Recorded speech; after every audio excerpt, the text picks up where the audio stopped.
কার দিন যে কিভাবে শুরু হবে আর কিভাবে শেষ হবে সেটা একমাত্র ভগবানই জানে। Hello family, good morning. দিনটা ছিল 8ই মে, শুক্রবার। এখন ঘড়িতে ওই 9টার মতো বাজছে। আর একটু হলে পড়ে যাচ্ছিলাম। এখন আমি হালকা পাতলা একটু রেডি হয়ে গেছি, যাব আমি শীতলা মায়ের মন্দির প্রতিষ্ঠাতে আমার দিদি বাড়ি।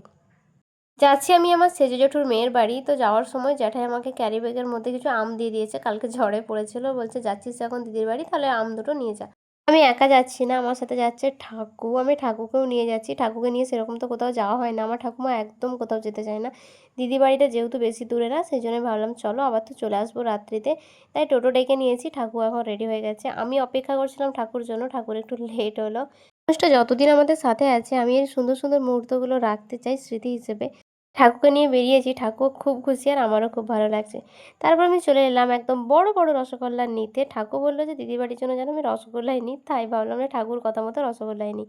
তারপর আমরা চলে এসেছি দিদিদের বাড়ির পাড়াতে। বেশিক্ষণ লাগে না, 20-25 মিনিট লাগে। সেই জন্যই টোটো করে আসা। আর এই যে বলতে বলতে মন্দিরে পৌঁছেও গেছি। মন্দির আর দিদির বাড়ি একটাই যাকে বলা যায়, মানে দিদির বাড়ির বাইরেটাতেই মন্দির হয়েছে।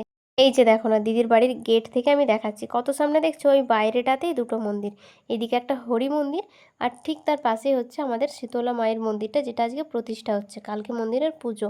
সকাল অবধি আমার কোনো ঠিক ছিল না আসার, ওই জন্যই বললাম কিভাবে যে দিন শুরু হয় আর কিভাবে শেষ হয় সে মাত্র ঠাকুরই জানে। এবার দিদির অনেক জোরাজোরিতে ঠাকুরের ইচ্ছে আমি চলেও এসেছি। আর এসে নিয়ে দিদিকে একটু অল্প স্বল্প হেল্প করে দিচ্ছিলাম, মিষ্টি সাজাচ্ছিলাম, ব্রাহ্মণ মশাইরা খাবেন সেই জন্য। তারপর এখানে ঠাকুর তো নাতনিকে পেয়ে আমাকে ভুলেই গেছে। আমরা সবাই আমাদের ঠাকুরকে ভীষণ ভালোবাসি, যেহেতু ছোট থেকে আমরা সবাই ঠাকুরকে পেয়েছি, তো ঠাকুরকে আমরা বেশি ভালোবাসি। আর আমরা চাই যে আমাদের ঠাকুর সব সময় এরম হাসি খুশিতে থাকুক। এখন এদিকে মন্দিরের পুজোর কাজ চলছে। জানো তো, এখানে আসার পর জানতে পারলাম গতকাল রাত্রি 12টা-1টা অবধি নাকি এই মন্দিরে কাজ চলেছে, মানে রং আর যাবতীয় কাজকর্ম শেষ হয়ে আজকে সকাল থেকে পুজো শুরু হয়েছে। এই যে নিচে নামগান হচ্ছিল আর এখানটাতে পুজো। আর ওইদিকে যে হরি মন্দিরটা দেখাচ্ছিলাম, ওটা এখনো কাজ চলছে। তোমাদের তো বলাই হয়নি, এখানে আমার একটা বান্ধবীরও বাড়ি আছে। আছে বলে আমার আরো বোর ফিল হচ্ছে না এখানটাতে। দিদি তো একটু কাজে ব্যস্ত আছে, যেহেতু দিদির বাড়ির পাশে, তো দিদির উপর একটু চাপটা পড়েছে পুজোর।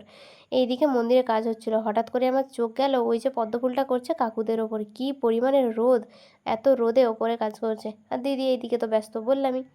এই হচ্ছে আমার বান্ধবী শ্রীলেখা। ও দিদি বাড়ি কী করতে গেছিলো কে জানে। একই পাড়াতে দিদিও থাকে, ও থাকে, ফলে আমার বেশ ভালোই হয়। এইদিকেও একটু লজ্জায় পেয়ে গেছিলো ক্যামেরা দেখে। তারপর ওর সাথে আর একটা বনুর সাথে চলে এসেছিলাম এখানে 108টা তুলসী পাতা তুলতে। রোদের মধ্যে আমাদের অবস্থা তো একদম ভাজা ভাজা হয়ে গেছে, মাটিতে পা দেওয়া যাচ্ছে না, এত পরিমাণের রোদ আর ভীষণ পরিমাণে একটা গুমোট গরম। ওইদিকে পুজো চলছিল আর এদিকে আমরা মাজা খেতে খেতে গল্প করছিলাম দিদিদের বাড়িতে, একদমই তো সামনে দেখা যাচ্ছে। প্রচুর আড্ডা দিয়েছি, প্রচুর গল্প করেছি। তার মধ্যেই ওকে বললাম একটু মধুমিতাকে ভিডিও কল কর। তো ও তো আমাকে দেখে অবাক হয়ে গেছে, মানে আমাদের দুজনকে একসাথে দেখে। অনেক দিন পর শ্রীলেখার সাথে দেখা হলো। ওরা আমার স্কুলের বান্ধবী, মানে অনেক দিন পর পরই ওদের সাথে দেখা হয়, কিন্তু আমাদের বন্ডিংগুলো ভীষণই স্ট্রং। তারপর শ্রীলেখার সাথে এসেছিলাম ওদের বাড়িতে। এসে নিয়ে তো দেখছি ও পুরো বাগান তৈরি করে ফেলেছে, অনেক রকমের সুন্দর সুন্দর ফুল লাগিয়েছে। ওদের বাড়ি আমি এসেছিলাম ওর দিদির বিয়েতে, তখন অবশ্য তোমাদের সাথে আমি ভ্লগটা শেয়ার করেছিলাম, তবে তখন এই গাছগুলো দেখিনি। রাত্রেবেলায় এসেছিলাম তো আবার রাত্রেবেলায় চলে গেছিলাম।